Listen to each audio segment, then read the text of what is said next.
There was a time when life was simpler, when real men wore bowler hats and damn good briefcases, and city gents talked in rather clipped tones. We all went out for lashings of prawn cocktail and came home and watched Dad's Army and 40 Towers. Of course, the trains didn't run on time. The point is, we're all too damn polite to talk about it.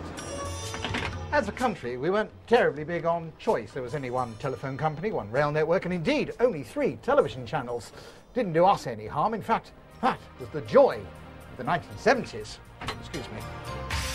That joy was swept away by the decade of enterprise, the 1980s, where the buzzword was privatisation.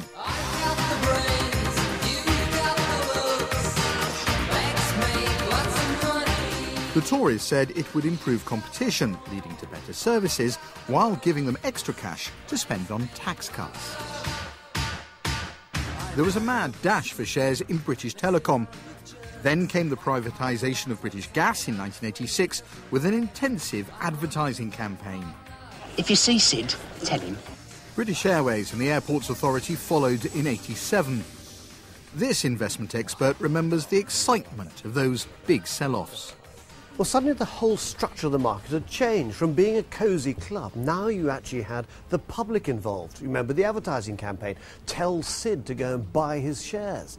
And the excitement was there because, well, everybody was now, or had the ability to be a shareholder if they wanted to be. The city certainly oversaw a massive range of privatisations which dramatically changed the nature of our economy. But the question now is, have the wheels come off the privatisation bandwagon? Well, that appears to be the case with the East Coast Rail Line that's making a return journey to state ownership, having reported losses of around £20 million in just 6 months. For a seasoned observer of all things transport, this shows the limitations of privatisation. They went into the public sector for very good reasons. All these things are absolutely essential. Water, electricity, gas, and you can't do without them.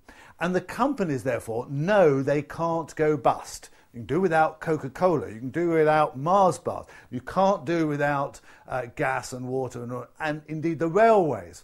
So because the companies know that, and because they're essentially monopolies, they're never run as entirely private companies. They are quite strictly regulated, and I don't think that this model has particularly worked. It's not just the railways that have needed help getting back on track. As the banks faltered, the state chequebook and pen came to the rescue. But plans to privatise part of the Royal Mail have been shelved. So how do we feel public services should be run? Privately or nationally? Privatisation is generally more competitive, which has got to be better for the customer in the long run. Nationalisation train service, I think, would give an extra element of accountability. I think the nationalisation is probably a better idea. Why? I don't think the privatisation has been that successful. Successful or not, this economics historian believes privatisation has given us all greater choice. If we look at electricity and gas, you can change your supplier. I changed my supplier last month because the service I had from my previous supplier was a nightmare. I want to go to someone who's reliable, who's easy to deal with, and I was able to do that. And you say that it is better for us, the public, to have these things in private hands? For these cases, yes. There are other things that I'm glad they're in state hands. I'm glad the NHS is in state hands. But 20 years' experience in the NHS has convinced one nurse that privatisation can be for the public good, even there. Given the sweeping public spending cuts that are coming because of the current economic crisis, there is no way that many of these services can stay in the state sector. And I think that will be great for the man on the street, because with privatisation comes competition, and with competition comes the driving down of prices and the increase in quality of services. With all of us tightening our belts in these tough economic times, can the state afford to hold on to these troubled public services? So all these nationalisations that we've seen in the past year or so... They're all temporary, and they're all public service companies that you cannot just let disappear without causing chaos. So do you think we're going to go back to this brave new world of privatisation? Yes, the government will sell off the shares that it has in the banks whenever the markets recover. It will refranchise the East Coast Main Line. The only one it will keep is Network Rail. It shows no sign of wanting to privatise that again. So it would seem the privatisation bandwagon hasn't been derailed, just diverted.